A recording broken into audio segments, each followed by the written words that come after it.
সন্তানের শরীরে দুইটি লক্ষণ দেখলে বুঝবেন সে বদনজরে আক্রান্ত হয়ে গেছে। বদনজর হচ্ছে খুবই ভয়ঙ্কর। নবীজি সাল্লাল্লাহু আলাইহি সাল্লাম জানিয়ে দিয়েছেন, বুখারী শরীফের হাদিস, আল আইনু হাক্কুন, বদনজর হচ্ছে সত্য। অনেকে বদনজরকে বিশ্বাস করতে চায় না। নবীজি সাল্লাল্লাহু আলাইহি সাল্লাম নিজে জানিয়ে দিয়েছেন এবং নবী সাল্লাল্লাহু আলাইহি সাল্লাম আরো বলে দিয়েছেন, বদনজর এতটা ভয়ঙ্কর জিনিস, একটা সুস্থ উটকে অসুস্থ করে রান্নার পাতিল পর্যন্ত নিয়ে যায় এবং একজন সুস্থ মানুষকে অসুস্থ করে কবর পর্যন্ত নিয়ে যায়। এজন্য এই বদনজর থেকে আমাদেরকে বাঁচতে হবে।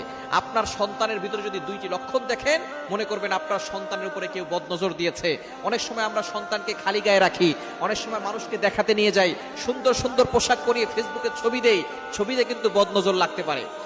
এজন্য বদনজর থেকে বাঁচতে হবে। যদি আপনার সন্তানের শরীরে দুইটি লক্ষণ দেখেন, বুঝবেন তার শরীরে বদনজর লেগে আছে। এক নাম্বার হচ্ছে, আপনি আপনার সন্তানকে খাওয়াচ্ছেন, সে খাবার খাচ্ছে, তারপরও সে শুকিয়ে যাচ্ছে, দিন দিন চেহারা নষ্ট হয়ে যাচ্ছে, দিন দিন শুকিয়ে যাচ্ছে।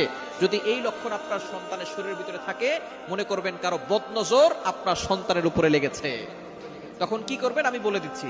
দ্বিতীয় নাম্বার হচ্ছে, যদি আপনি দেখেন যে আপনার সন্তান রাতের বেলা হঠাৎ করে কান্না করতেছে, জোরে আওয়াজ করে কান্না করতেছে, দিনের বেলা যে কোনো সময় কান্না করে, রাতের বেলা ঘুমানোর মাঝখানে কান্না করে উঠতেছে, এটা যদি দেখেন এই দুইটি লক্ষণ, শুকিয়ে যাচ্ছে, দিন দিন খাবার খাচ্ছে অথবা খাবারও খাচ্ছে না, দিন দিন শুকিয়ে যাচ্ছে, দ্বিতীয় নাম্বার হঠাৎ করে কান্না করতেছে, এই দুইটি লক্ষণ দেখলে বুঝবেন আপনার সন্তানের শরীরে কেউ বদনজর দিয়েছে।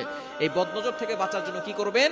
আপনি আয়াতুল কুরসি সূরা বাকারা 255 নম্বর আয়াত, 3 নম্বর পারার 1 নম্বর পৃষ্ঠার 9, 10, 11, 12, 13 নম্বর লাইন সূরা বাকারার 255 নম্বর আয়াতটি আপনি একবার পড়বেন। এরপরে আপনি সূরা কাফিরুন একবার, সূরা ইখলাস একবার, সূরা ফালাক একবার, সূরা নাস একবার পড়ে আপনার সন্তানকে ফু দিয়ে দিবেন। এবং আপনি এই বিষয়ে খেয়াল রাখবেন, যদি আপনার সন্তানকে কেউ দেখতে আসে, তাকে মাশাআল্লাহ বলতে বলবেন। বলেন মাশাআল্লাহ। যদি মাশাআল্লাহ না বলে, বলে যে খুব সুন্দর, ভালোই তো স্বাস্থ্য হয়েছে, এই ধরনের কথা বদনজর লেগে যেতে পারে।